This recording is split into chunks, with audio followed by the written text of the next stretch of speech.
Fleur Discovery, ndabasuhuje ni Alice n'undi kuri kamera. Nishimiye kongera kugirirwa umugisha wo kuganira namwe uyu munsi. Nkuko mubibona turi mu gikoni, tugiye gukora smoothie. Abana bari muri vacances, ni ukubazanira udushya, ni ukubitaho cyane kugira ngo bagaruze, birirwa ku ishuri, hari abavuye muri interna baryaga ukuntu, ni ukubatetesha, ni ukubakora utuntu twiza. Uretse ko iyi smoothie n'abantu bakuru rwose nta kintu bitwaye. Tugiye gukora smoothie, dukeneye ibintu bine: watermelon, imyembe, imineke na ice cream. Ngewe nahisemo gukoresha iya fraise cyangwa se strawberry. Uziye barafu ibiryoshye cyane ku buryo rwose babana badakunda kurya, babana bari picky ntago bayirengagiza. Tubane rero.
Murabibona fruits zacu turazifite: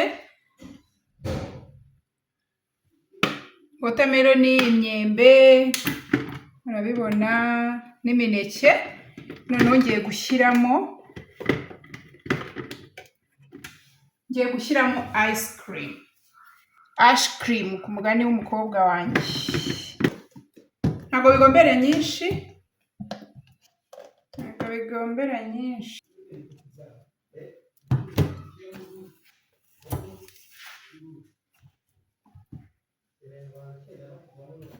Ndafataho nkeya.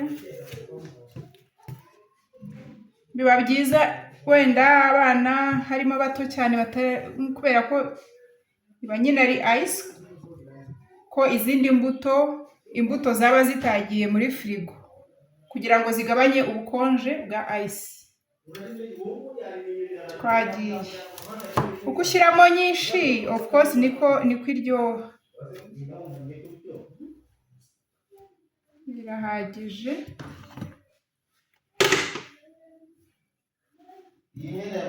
Murabibona iyi ngiyi irahagije. Uko ugenda ushyiramo nyinshi niko yongera uburyohe muri smoothie.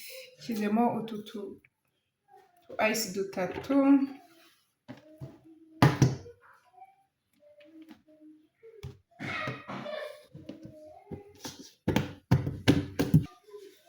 Hanyuma dusye mugiye kubona umusaruro mu kanya gatoya.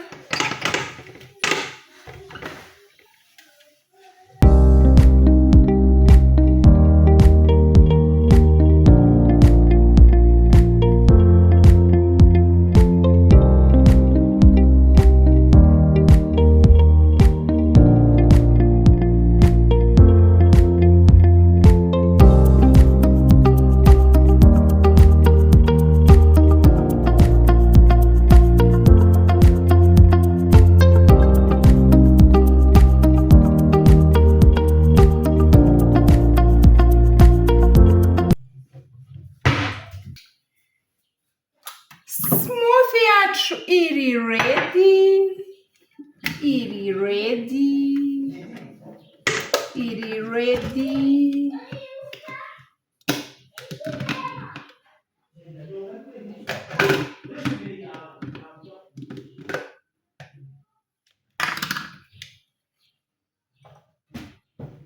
Wow.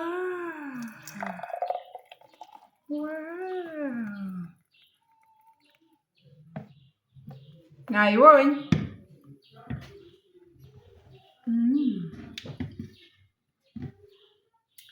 Ntiwamenya ibyo ari byo, kwa kundi smoothie uba wumva ukavuga harimo imineke myinshi, harimo watermelon nyinshi, harimo imyembe myinshi, harimo nyine arrière goût k'agafraise, ariko nyine umva iraryoshye pe, kandi urabona ko ifashe. Ntabwo ari ubugari, ariko nta nubwo ari amazi, murabibona.